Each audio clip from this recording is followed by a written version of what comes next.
Welcome to this Delft Stack tutorial video. In today's video, I'm going to show you how to fix the frustrating connection to Ultimate Team is not possible at the moment error in EA Sports FC 26 on PC.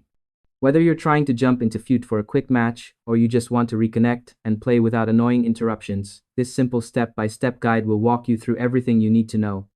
First, open the Start menu on your PC and type CMD. When command prompt appears, right-click on it and select Run as Administrator, then click Yes to confirm.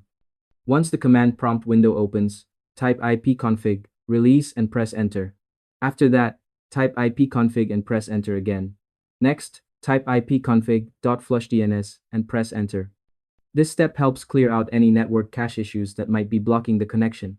Now, type Winsock, reset and press enter. Then type exit and press enter one last time. Once that's done, restart your PC to apply the changes properly. Next, let's reset your network settings for a clean connection. Open the Start menu, go to Settings, then open Network and Internet. From there, click on Advanced Network Settings, then select Network Reset. Click Reset Now, confirm by pressing Yes, and then click Close. Make sure to restart your PC again, so these changes fully take effect. Now, here's another important fix that often solves Ultimate Team connection errors. Open the Start menu, search for Control Panel, and open it. Go to Network and Internet, then open Network and Sharing Center. Double-click on your active network adapter, click Properties, and select Internet Protocol version 4. Click Properties again, choose Use the following DNS server addresses, and enter 8.8.8.8 as the preferred DNS and 8.8.4.4 as the alternate DNS. Click OK and close all windows. Once you've completed these steps, launch EA Sports FC 26 again and try connecting to Ultimate Team.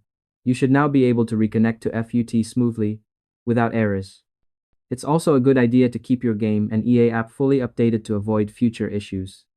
And that's all there is to it. By following these simple steps, you'll be able to fix the Ultimate Team connection error in EA Sports FC 26 on PC quickly and efficiently. Thanks for watching this Delft Stack tutorial video, and I hope you found it helpful. If this helped you out, feel free to share it with others who might be facing the same issue. Why not make someone's day easier?